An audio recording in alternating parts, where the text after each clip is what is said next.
পরমাণু বা অণুর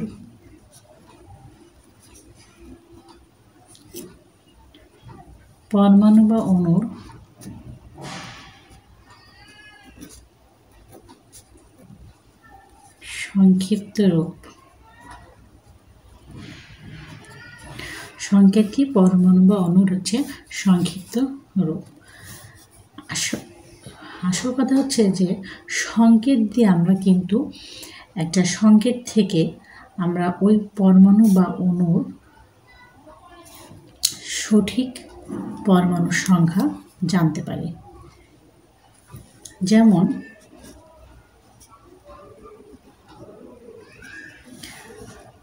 অক্সিজেন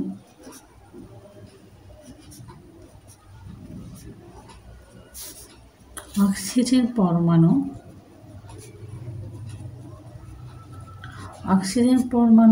যেমন অক্সিজেন পরমাণুর প্রতীক ও।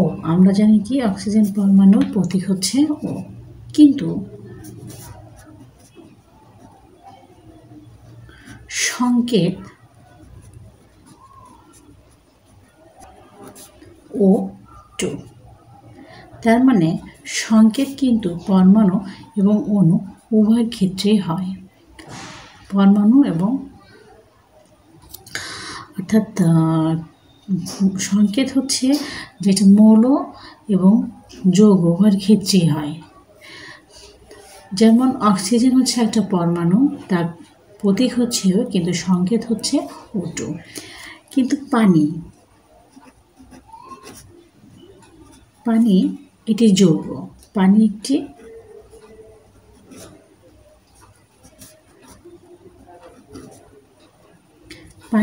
একটি যৌগ যার সংকেত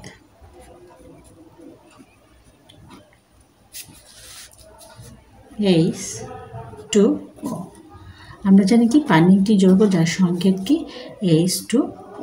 তার মানে আমরা দেখতে পেলাম যে সংকেত পরমাণু এবং অণু উভয়ের ক্ষেত্রেই হয়।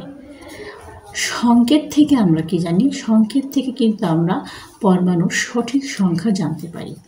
সংকেত থেকে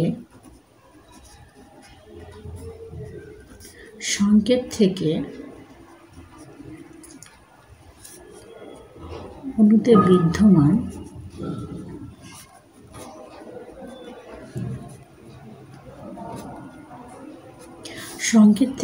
বিদ্যমান পরমাণুর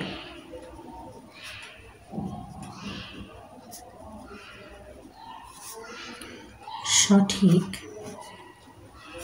সংখ্যা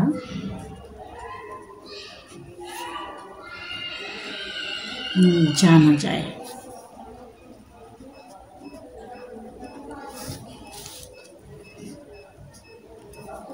যেমন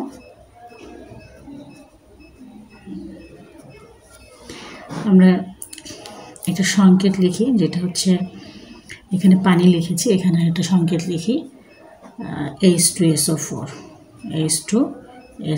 এটা একটা সালফিউরিক অ্যাসিডের সংকেত। এই সংকেত থেকে আমরা পরমাণুগুলোর সংখ্যা জানতে পারবো। যেমন এই সংকেতের মধ্যে হাইড্রোজেনের পরমাণু আছে কয়টা? 2টা, যোগ সালফারের পরমাণু আছে 1টা, যোগ অক্সিজেনের পরমাণু আছে 4টা। তাহলে মোট কয়টা পরমাণু আছে? মোট এখানে পরমাণু আছে 7টা। কয়টা? 7টা। তার মানে আমরা দেখলাম যে সংকেত থেকে অণুতে বিদ্যমান পরমাণু সঠিক সংখ্যাটা জানা যায়। তো এই ছিল সংকেত সম্পর্কে একটু বিস্তারিত। আল্লাহ হাফেজ।